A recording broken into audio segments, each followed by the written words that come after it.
ఈ కొత్త అద్దం మీ చర్మ సమస్యలను కూడా చూపిస్తుందట. పూర్తి వివరాలకు చదవండి రేపటి సాక్షి దినపత్రిక. తెలుగు గారు చెప్పండి, ఈ విజయవాడ అంతా అతలాకుతలం అయిపోతూ ఉంది. అమరావతిలో చివరికి ముఖ్యమంత్రి ఇండ్లు సైతం ఆ వరదకి గురవుతూ ఉంది. అట్లాగే ఆ ప్రాంతం అంతా కూడా అక్రమ కట్టడం అని చెప్పినప్పుడు కూడా ఆయన వదిలిపెట్టకుండా అక్కడే ఉండడం, హైకోర్టు సైతం మునిగిపోవటం, ఇంకోవైపు బుడమేరుకి ఈ పరిస్థితి రావటం, మొత్తం వాలంటీర్ల వ్యవస్థ కానీ సచివాలయ వ్యవస్థ కానీ మొత్తాన్ని నిర్వీర్యం చేసిన ఫలితం కూడా ఇప్పుడు ప్రజలు కష్టాలు పడుతున్నట్లు అనుకోవచ్చా, లేక చంద్రబాబు గారి ప్రభుత్వం నిజంగానే బాధ్యతగా వ్యవహరిస్తోందా? మరి తెలుగుదేశం పత్రికలు అయితే సహజంగానే భయం చేస్తాయి. వాస్తవ పరిస్థితి నిజంగా బాధ్యతగా ఉంటే తప్పేం కాదు. కానీ జరుగుతున్న పరిణామం లక్షలాది మందికి సరైన ఆశ్రయం లేని పరిస్థితి, భోజనాలు లేని పరిస్థితి, కనీసం మంచినీళ్ళు ఇచ్చే దిక్కు లేని పరిస్థితి, వీటన్నిటికీ ఎవరు బాధ్యత వహించాలి? ఎంతో విజన్ ఉందని చెప్పేటువంటి ప్రభుత్వ పెద్దలు కనీసం ఈ రకంగా వర్షాలు రాబోతున్నాయి, వీటిని ముందస్తు జాగ్రత్త పడాలి, క్యాంపులు పెట్టాలన్న ఆలోచన కూడా ఎందుకు రాలేకపోయిందనే దాని మీద మీ విశ్లేషణ ఏమిటి? కేసర్ గారు, ఇప్పుడు రాష్ట్రంలో వస్తున్నటువంటి హెవీ రైన్స్ ఇది ఒక ఆస్పెక్ట్. రెండోది, విజయవాడకి సంబంధించినంత వరకు ప్రభుత్వ నిర్లక్ష్యం చాలా స్పష్టంగా కనిపిస్తుంది. రాష్ట్రంలో హెవీ రైన్స్కి సంబంధించి ఒక వ్యవస్థను నాశనం చేయడం వలన ప్రభుత్వానికి సమాచారం అందడంలో లోపం కానీ, సేవా కార్యక్రమాల లోపం కానీ చాలా స్పష్టంగా గోచరిస్తోంది. ఆ వ్యవస్థ ఏమిటి? వాలంటీర్ వ్యవస్థ, సచివాలయ వ్యవస్థ. వీటిని రాజకీయ కక్షతో ఆ వ్యవస్థలను నాశనం చేయటం వలన ఈ రోజున ఈ పరిస్థితి ప్రభుత్వానికి ముందుగా సమాచారం లేకపోవటం కానీ, సేవా కార్యక్రమాల్లో వెనకబట్టడం కానీ జరిగింది. మీకు ఒకటే ఉదాహరణ చెప్తాను.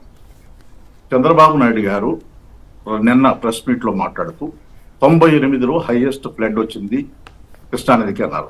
వాస్తవం కాదు, 2009లో వచ్చింది.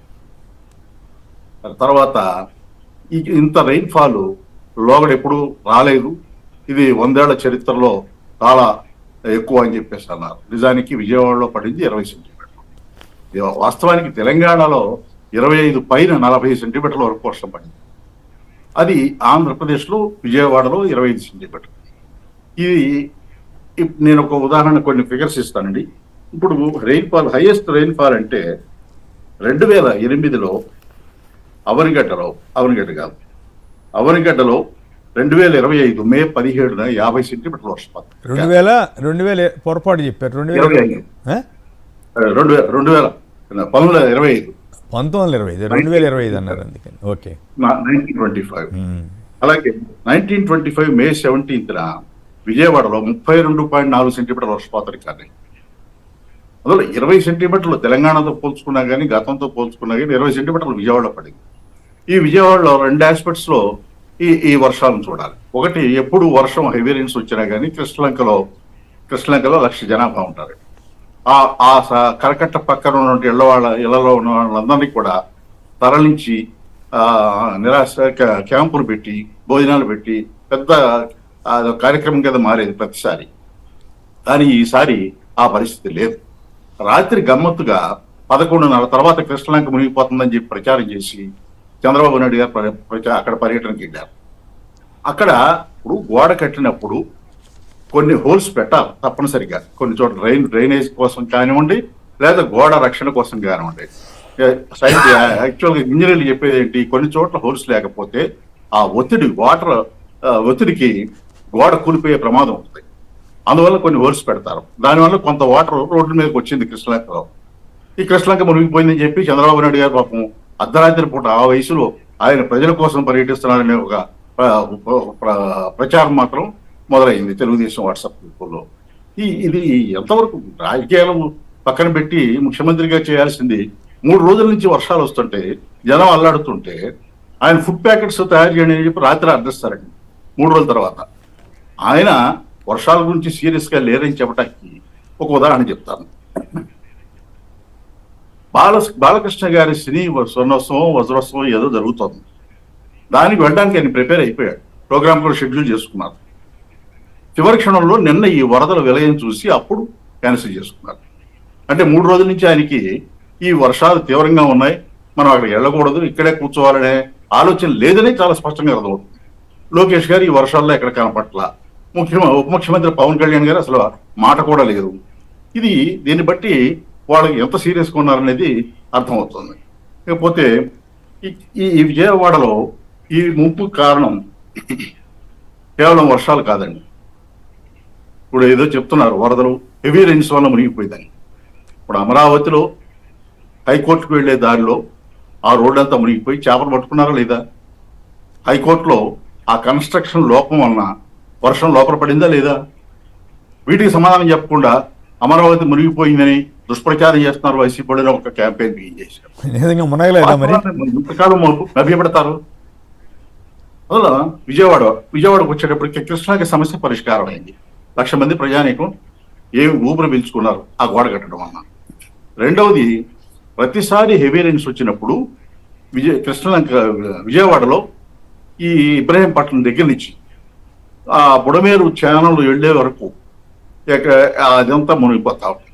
ఈసారి కూడా ఏమైంది, ఈసారి 16 డివిజన్లలో ప్రజలు ఇబ్బందులు పడ్డారు.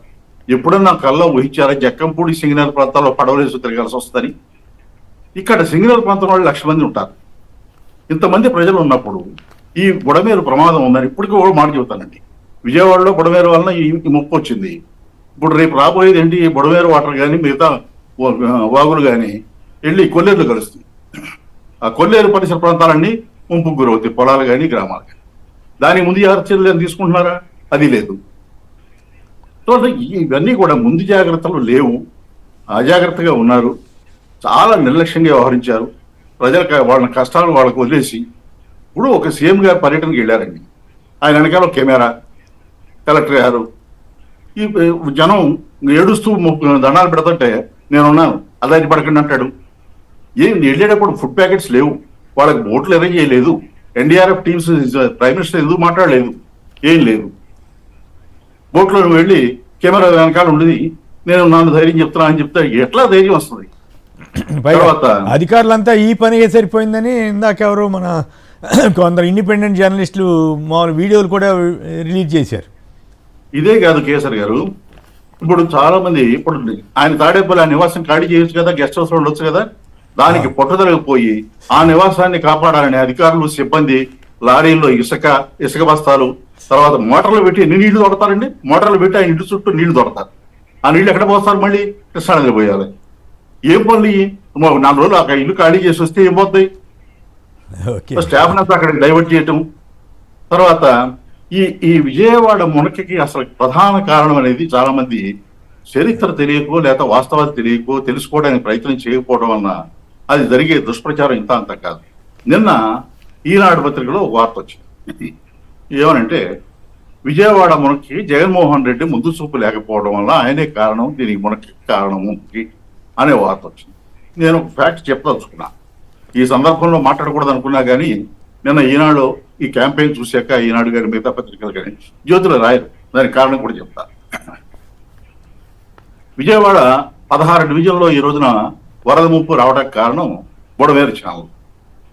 ఈ బుడమేరు ఛానల్లో 1960లో అక్కడ ఈ నీటి డైవర్షన్ కోసం రాయనపాడు దగ్గర నుంచి అటు కృష్ణానదిలోకి ఒక ఛానల్ పెట్టారు. ఆ రోజున డిశ్చార్జ్ కెపాసిటీ ఎంత? 7,500 క్యూసెక్.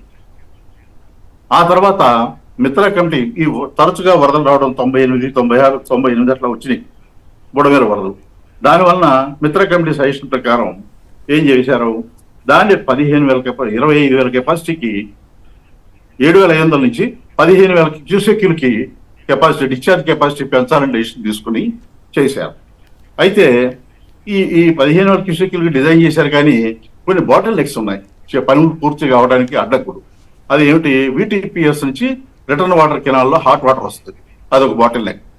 రెండవది ఆంధ్రజ్యోతి రాధాకృష్ణ గారికి 97, 98 ప్రాంతంలో చంద్రబాబు నాయుడు గారు ఈ VTPS రిటర్న్ వాటర్ కెనాల్ మీద మినీ హైడల్ ప్రాజెక్ట్ నిర్మించడానికి పర్మిషన్ ఇచ్చారు. ఆయనకి పర్మిషన్ ఇచ్చింది ఒక చోట, ఆయన కాలువ మధ్యలో నిర్మాణం చేశారు. దానివల్ల డిశ్చార్జ్ కెపాసిటీ 7,500 క్యూసెక్లు కూడా కృష్ణానదిలోకి పెట్టాల. ఇది వలన ఏమవుతుంది? విజయవాడ పరిసరాలన్నీ మునుగుతున్నాయి.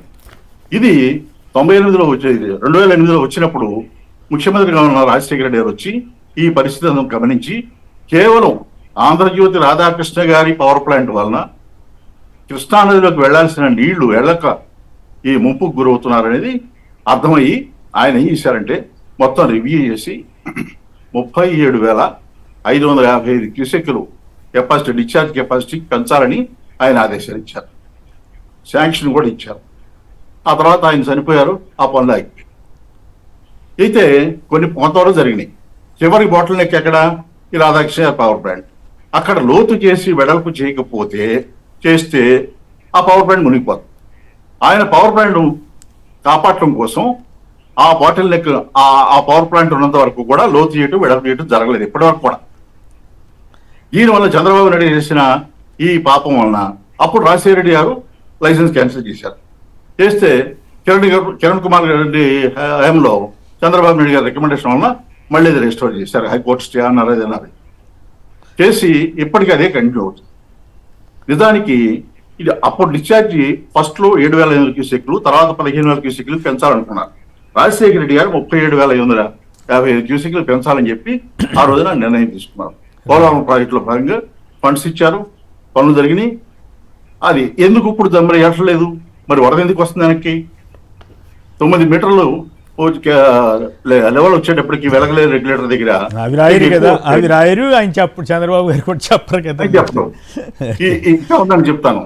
ఈ వెలగలేదు రెగ్యులేటర్ దగ్గర 9 మీటర్లు వస్తే గేట్లు ఎత్తేస్తారు. గేట్లు ఎత్తేస్తే మొత్తం మునిగిపోతుంది. ఇది జరిగేది.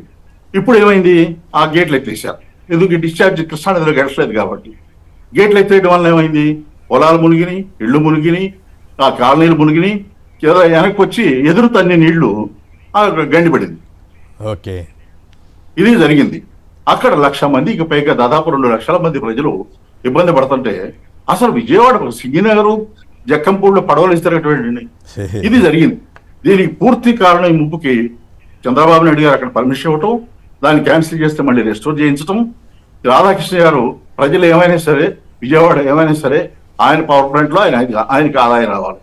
ఒక వ్యవస్థ, వాలంటీర్ వ్యవస్థ నాశనం చేయటం వల్ల సహాయ కార్యక్రమాల్లో నిర్లక్ష్యం. ఈ వ్యవస్థ ఇక్కడ ఇరిగేషన్ వ్యవస్థలో చర్యలు తీసుకోకుండా ఈ వ్యవస్థ నాశనం చేసి ఇక్కడ ప్రమాదం తీసుకొచ్చారు. అందువల్ల హైకోర్టు సిట్టింగ్ జడ్జితో ఎంక్వైరీ చేస్తే ఈ ప్రమాదానికి, ఈ నష్టానికి కారకులు ఎవరో తేల్చాలి. ఊరికి వదిలేస్తే కారణం కాదు. కారణం చెప్పి హెవీ రైన్స్ వచ్చినాయి. హెవీ రైన్స్ కారణం కాదు. చాలా ప్రమాదకరమైన పరిస్థితులు తీసుకొచ్చింది. అట్లాగే తిలక్ గారు, ఇప్పుడు ఒకసారి ఇవి కూడా వాళ్ళకి అనుకూలంగానే పరిణమించే అవకాశం ఉంటుంది. ఎందుకంటే మనం ఈ రాజమండ్రిలో 29 మంది పుష్కరాలు తొక్కిసలాట్లు చనిపోతే ఏమైంది, ఆ జడ్జి గారు ఏమని ఇచ్చాడో మీరు చూశారు కదా. సో అట్లా కూడా నడుస్తూ ఉంటుంది కొన్నిసార్లు. రికార్డెడ్ గా ఇంజనీర్లు రిపోర్ట్లు ఉన్నాయి. రైట్. నేను చీఫ్ సెక్రటరీకి 2023 లెటర్ రాశా, దీని మీద చర్యలు తీసుకోండి, దీనివల్ల ప్రమాదం ఉందని. ఓకే, రాలేదు కాబట్టి సరిపోయింది ఇప్పటి వరకు.